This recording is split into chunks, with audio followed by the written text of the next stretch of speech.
جی السلام علیکم۔ اس وقت ہم لیپا ویلی کے ایک پوائنٹ بجلی گھر پر موجود ہیں۔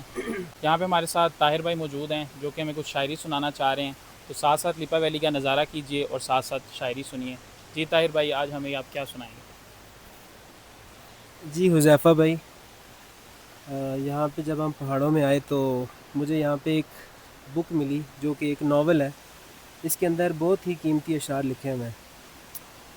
وہ یہ ہے کہ عرض کیا ہے کہ تیری جستجو کے حصار سے، تیرے خواب تیرے خیال سے، میں وہ شخص ہوں جو کھڑا رہا تیری چاہتوں سے ذرا پرے۔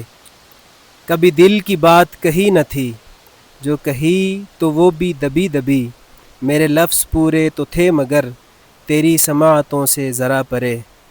تو چلا گیا میرے ہم سفر، ذرا دیکھ مڑ کے تو ایک نظر، میری کشتیاں ہیں جلی ہوئی تیرے ساحلوں سے پرے پرے۔ انہوں نے بہت اچھا ہمیں ایک شعر سنایا، تو ساتھ ساتھ آپ نے نظارہ بھی کیا وادی لیپا کا، تو یہ بھی ایک زندگی کا حسن ہوتا ہے، شاعری بھی، تو یہ بھی ہمیں ساتھ ساتھ اس سے بھی محظوظ ہوتے رہنا چاہیے۔